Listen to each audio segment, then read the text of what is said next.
بسم اللہ الرحمن الرحیم الحمد للہ رب العالمین والعاقبۃ للمتقین والصلاۃ والسلام علی رسول الکریم۔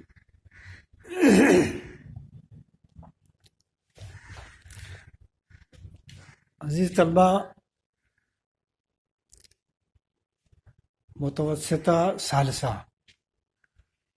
یہ ہماری کتاب آپ کے سامنے کھلی ہے۔ ہماری کتاب یہ اردو ادب کی کتاب ہے جسے جناب افضل حسین صاحب AMLT مرحوم نے ترتیب دی تھی۔ اس کے بعد جماعت اسلامی کے اعیان اور ذمہ داران نے مجلس تدوین و ترتیب درسیات ایک مجلس پر تشکیل ایک کمیٹی بنائی اور ان کے حوالے کر دیا، اور انہی کی کتاب کو کچھ ترمیم و حذف و اضافے کے ساتھ اس کتاب کو اثر نو انہوں نے ترتیب دی ہے۔ وہی کتاب آپ کے سامنے ہے، اور اس کا سب سے پہلا سبق ہے حمد۔ حمد کہتے ہیں جس شعر میں اللہ رب العزت کی تعریف کی جائے۔ تو شاعر نے اس حمد کے اندر کچھ سوالیہ انداز میں یہ اشعار کہے ہیں۔ آپ ان اشعار کو پڑھیں اور بغور سنیں۔ دھوپ بھی اور چھاؤں بھی اے آدمی دیتا ہے کون؟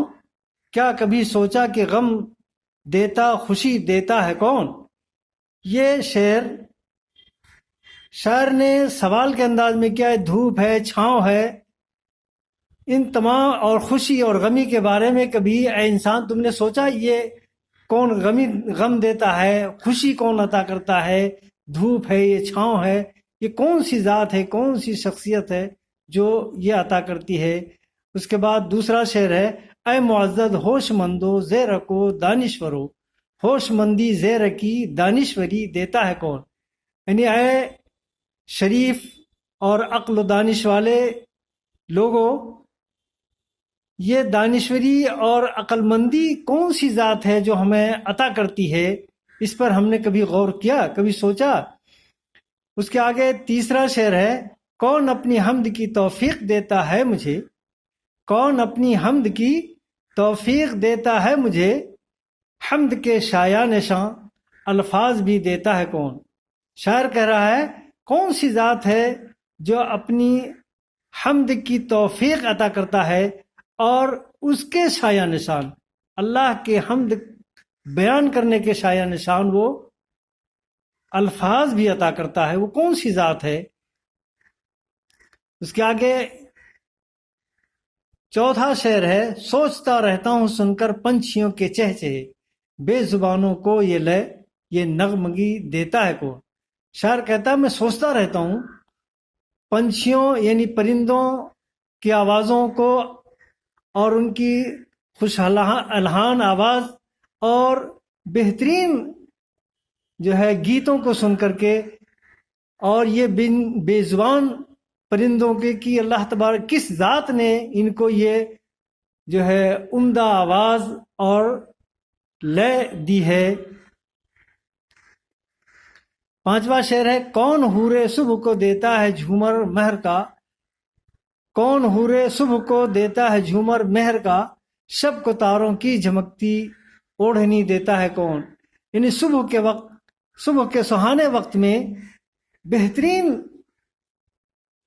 سہانا وقت کون سی ذات ہے جو یہ عطا کرتی ہے، اور رات میں تاروں کو یہ روشنی جو جھلملاتی رہتی ہے وہ کون سی ذات ہے جو ان کو عطا کرتی ہے؟ یہ شاعر ان اشعار کے اندر کہہ رہا ہے۔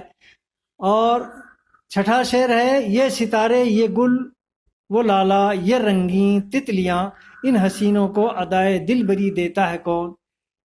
شاعر کہہ رہا ہے یہ ستارے ہیں اور یہ عمدہ قسم کے پھول جو رنگ برنگ کھلے ہوئے ہیں، اور یہ رنگ برنگ کی کالی نیلی ہری پیلی عودی رنگ کی یہ تتلیاں ہیں، ان حسینوں کو دل کو لبھانے والی ادائیں کس ذات نے، کس شخصیت نے عطا کی ہیں؟ اس کے آگے شعر ہے، ہیں تو سب چہرے مگر ایک دوسرے سے مختلف، ہیں تو سب چہرے مگر ایک دوسرے سے مختلف، ہر نئے انسان کو صورت نہیں دیتا ہے کون؟ تمام انسان یکساں ہیں لیکن چہرے کے اندر ضرور جو ہے اختلاف ہے، ان کے سب کے جدا جدا چہرے ہیں، اور ہر نئے انسان کو جو پیدا ہوتا ہے یہ نئی شکل و صورت کون سی ذات ہے جو عطا کرتی ہے؟ اور آگے شعر ہے، کون ہے رب دو عالم قل هو اللہ احد، دونوں جہان کا پروردگار کون ہے؟ قل هو اللہ احد، آپ فرما دیجئے وہ اللہ واحد کی ذات ہے۔ کون ہے رب دو عالم، دونوں کائنات کا یا پرورش کرنے والا، پالنے والا کون سی ذات ہے؟ قل هو اللہ، فرما دیجئے کہ وہ اللہ واحد کی ذات ہے، وہ نہیں تو ساز و برگ زندگی دیتا ہے کون؟ وہ نہیں، اگر اللہ کی ذات انسان کی زندگی کو ساز و سامان اور یہ نہیں عطا کرتا ہے تو کون سی ذات ہے جو ان کو یہ چیزیں عطا کرتا ہے؟ پوچھتا ہے کون اے زاہد میرے اشک علم، پوچھتا ہے کون اے زاہد میرے اشک علم، میرے ہونٹوں کو مسرت کی ہنسی دیتا ہے کون؟ یعنی انسان پریشانی مصیبت کے وقت جو اس کی آنکھوں سے اشک بہتے ہیں، ان اشکوں کو کون سی ذات ہے جو پہنچ دیتی ہے، یعنی پھر اس کو خوشی اور مسرت عطا کر کے اس کے ہونٹوں کو اور اس کے دل کو خوش و خرم کر دیتا ہے؟ یہ کون سی ذات ہے جو ان تمام چیزوں کو عطا کر رہی ہے؟ وہ اللہ رب العزت کی ذات ہے جو ان تمام چیزیں اپنے بندوں کو عطا کرتی ہے، وہ اللہ واحد کی ذات ہے، جس سے ظاہر ہے جو یہ شعر کہا ہے کون ہے رب دو عالم قل هو اللہ احد، اس شعر سے پتہ چل رہا ہے کہ ان تمام چیزوں کا عطا کرنے والا وہی اللہ واحد ہے جو ساری کائنات کو پیدا کیا ہے، پیدا کرنے کے بعد ہر انسان کو اس کی ضرورت کی چیزیں اور تمام مخلوقات کو اس کی ضروریات زندگی کو مہیا اور فراہم کرتی ہے، وہی اللہ کی ذات ہے۔ یہ شعر یا یہ حمد مکمل ہو گئی۔ اب آگے آپ حضرات تمام طلبہ معنی و اشارات نیچے لکھے ہوئے ہیں، جو آپ نے کتاب دیکھیں گے اور اس کتاب کے اندر نیچے معنی و اشارات لکھے ہیں، انہیں آپ اچھی طرح اپنی کاپی پر نقل کر لیں۔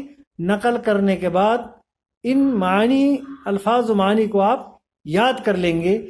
معنی میں ہوش مند، عقل مند، ہوش مند کا ترجمہ عقل مند، زیرک کا ترجمہ دانا دانش مند، دانشور کا ترجمہ کیا ہے عالم عقل مند اور بہت ذہین۔